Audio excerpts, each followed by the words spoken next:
అప్పుడు రంగస్థలంలో నీకు ఏదైతే కాలు ఇది మాత్రం ఇంకా ఇబ్బంది పెడతానే ఉంటుంది. అంటే కొంచెం అంటే ఆ గుజ్జు పొర చిరిగిపోయింది కదా, చిరిగిపోయి వయసు పెరిగే కొద్దీ ఆ గుజ్జు కరిగిపోయే మోకాళ్ళ నొప్పులు వచ్చేది. అదే కుర్రోళ్ళుగా ఉన్నప్పుడైతే ఏదైనా దెబ్బ తగిలినా కానీ టేర్ అయినా కానీ పడుతుంటుంది. ఇప్పుడు ఏం తిన్నా కానీ ఏం చేసినా కానీ అది ఏమైంది, అది నొప్పులు వచ్చేస్తుంటాయి. అదొకటి. అంటే మామూలుగా నడవటానికి అట్లాగే నీ గుండెకి కూడా ఒక స్టంట్ ఉంది అనుకుంటా. ఏడు నుంచి ఎడ తక్కువ ఇటు మొత్తం అన్నీ అయిపోయినాయి అసలు. అయినా కానీ ఇంత ఉత్సాహంగా చెయ్యాల తప్పదంటే అదే చెబుతారు చూసా అవకాశాలు. అంటే ఒక టైంలో విచిత్రం అనిపించింది, అందరూ తెలిసిందే. ఇబ్బంది అంటే నువ్వు అన్నావే ఇట్లా ఎందుకు ఉండగలుగుతావు ఏంటి ఇది అని అంటే, ఒకప్పుడు అనుకు ఏది ఉంటే అది వేసుకుని తినేసి వెళ్ళిపోయి ఏంది అప్పుడు లేక ఇప్పుడు ఉన్నా కూడా అలాగే ఉంటున్నావు. అది కదా నాకేం అనిపించట్లే ఇప్పుడు. అయ్యేమన్నా పాపం ప్రొడక్షన్ వాళ్ళు వీళ్ళందరూ కూడా మంచి అన్నీ పంపిస్తారు. అజయ్ ఘోష్ అసిస్టెంట్లు నాయన ఇంతగా అటు చూడటం. ఇంటికాడి నుంచి అన్నం వండుకొని వెళ్తా నేను, అక్కడ కుక్కర్ పెట్టుకుని కూర ఏదో ఒకటి వండుకుని వెళ్తా. అవునా? ఉప్పు కారం ఇవి లేకుండా కొంచెం అంతంత వండుకొని అక్కడ తిన్నావు. అక్కడ తిన్నాం. పాపం అసిస్టెంట్లు వాళ్ళు వీళ్ళు మేనేజర్ తింటారు. కొంచెం కూర బీరకాయో దొండకాయో ఏదో ఒకటి వండుకొని పొద్దున్న 4 గంటలు వేసి వండుకొని అది తీసుకుని వెళ్తా. నీవంటే నా వంటే నేను స్వయం పాకం అంతే. ఈ జీవితం అంతా అది అయిపోయింది కదట. ఇంక నేను చేస్తా. ఇప్పుడు ఇంకో విషయం అదే పెద్ద గొడవ అదే ఇంటూ ఈతో ఏమన్నా చేతి ఎందుకు ఇంత కారణం, నీతో మా కూడు కదా నువ్వు ఒంటరికి బతికినాడు వెళ్ళిపోవా నువ్వు అసలు. మొన్న కూడా నిన్నే కడుపు మంట వస్తున్నావా నువ్వు చేస్తుంటే అంటేను. ఇప్పుడు ఉప్పు తగ్గించాలంటే ఉప్పు ఉడిదితే కాదు, కారం కూడా తగ్గిస్తేనే కానీ ఉండేది. అదే ఉప్పు తీసేస్తే ఉన్న కారం మంట ఇచ్చి దాంతోపాటు కారం కూడా తగ్గించాల. తగ్గిస్తే కొంచెం ఇదిగా ఉంటుంది. నువ్వు కారాన్ని నుంచి ఉప్పు తీసేస్తే అది మంట ఏముంటుంది. ఉప్పు తీయమన్నా ఒక ఉప్పే తీసానంటే అది సరే ఇబ్బంది పెట్టడం ఎందుకు లేని నా కూర నేనే వండుకోవటం. జీవితం అలవాటు అయిపోయింది అబ్బాయి.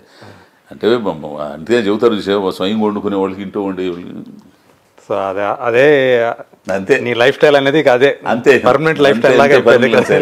నాకు ఉన్నా లేకపోయినా బొంగు పోసడు ఏం లేదు అసలు. ఇదొకటి ఉండి ఏంది సినిమాలు ఉన్నా లేకపోయినా కానీ ఎట్లా తిరగటం ఇక బతకాలి. కాబట్టి ఇప్పుడు ఆడికి కూడా రెండో వాడికి కూడా ఏదైనా పెళ్లి చేసేసామనుకో, ఆడి బతుకువాడు బతుకుతాడు, ఈమె బతుకుంది. సరే ఇప్పుడన్నా వేషం మార్చాయి అని చెప్పి అంటారా వాళ్ళుగా.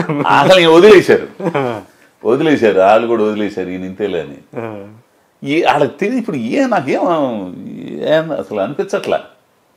ఇప్పుడు అంటే ఎందుకు ఇవన్నీ కూడా ఇక ఏదన్నా ఇక ఉన్న కొద్ది జీవితం అన్నా ఎవరికైనా ఉపయోగపడితే బాగుండు, సమాజానికి దేనికన్నా ఉపయోగపడితే బాగుండు అని ఆలోచిస్తున్నా తప్పితే అదే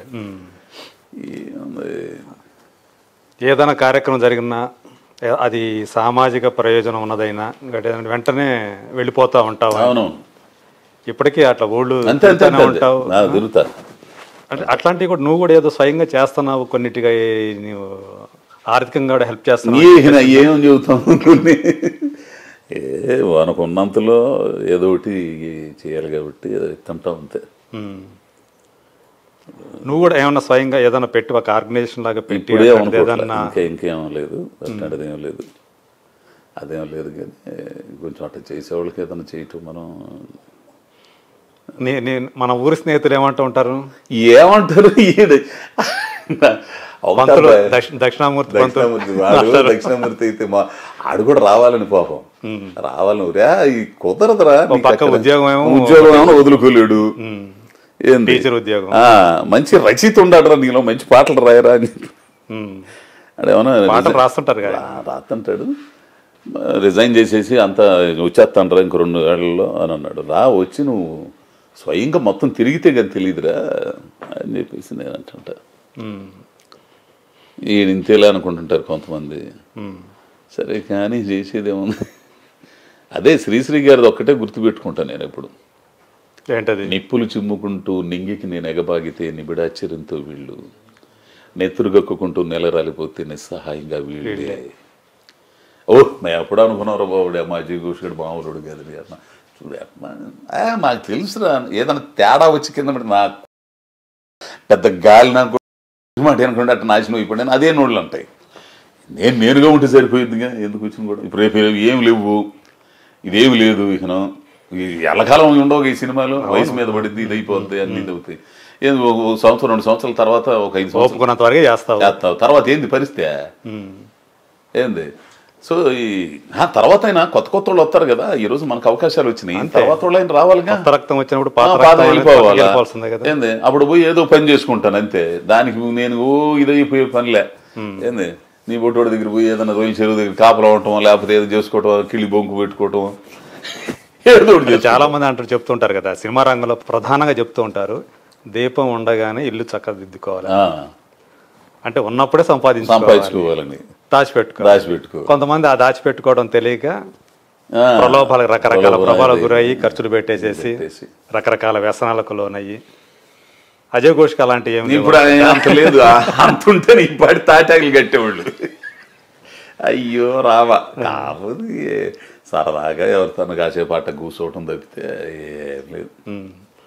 బస్ స్టాండ్ అయినా కూర్చుంటావు, టీ బంక్ దగ్గర కూర్చుంటావు, రైల్వే స్టేషన్ లో ప్లాట్ఫామ్. రైల్వే స్టేషన్ ప్లాట్ఫామ్ అంటే భలే ఇష్టం అబ్బాయి. ఏటపాలెం రైల్వే స్టేషన్ మారిపోయింది పూర్తిగా, తెలిసిన మొత్తం నాశనం చేసేసారు. కొత్త స్టేషన్ పోతే ఇదేంద్రా బాబా, ఇక్కడ గాను చెట్టు ఉంటుంది, గాను చెట్టు కింద కూర్చొని హ్యాపీగా పడుకొని.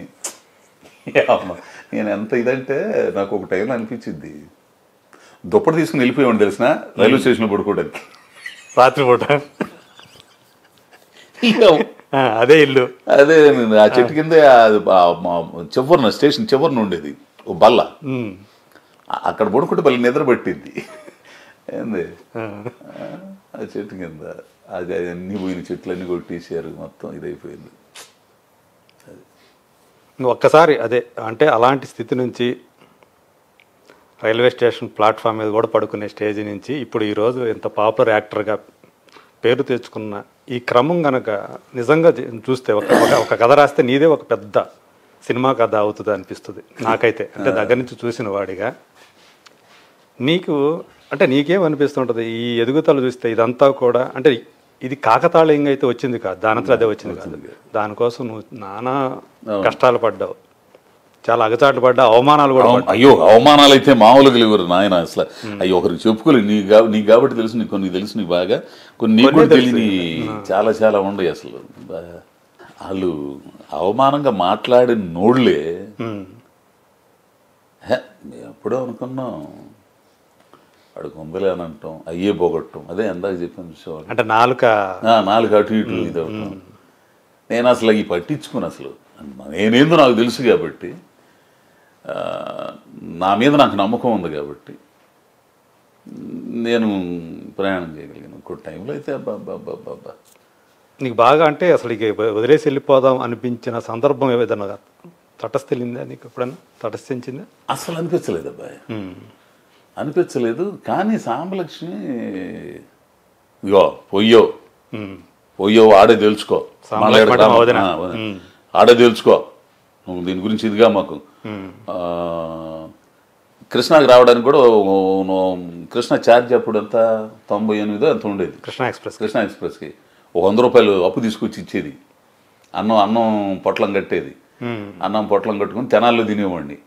ఆ కాగితం పారాయి బుద్ధి కాదు నాకు అసలు. దీన్ని అమ్మ అది పిచ్చో చెప్పలో నాకు అర్థం కాదు. కానీ ఇప్పుడు దాకా నాకు అన్నం మోసుకొచ్చింది కాగితాన్ని తిని పడేసి మొత్తం ఇసిరేస్తుంటే అది గాలిలోంచి అట్టు పోయి టప కొట్టుకుంటూ వెళ్తుంటే నీ అమ్మ ఇప్పుడు దాకా అన్నం మోసుకొచ్చింది, ఇది నేను తిన్నాను, దీన్ని ఎట్టి ఇసిరేసాను అయింది అనుకుని ఆ అన్నాన్ని పిచ్చి కాకపోతే దాన్ని మడత పెట్టి బ్యాగులో పెట్టుకునేవాడిని. పెట్టుకుని ఎప్పుడు ఎండిపోయిన తర్వాత పారేసేవాడిని అసలు. అంటే దాని మీద కూడా నీకు ఉండేది అసలు. అట్లా పడి ఇది చేసిన రోజుల నుంచి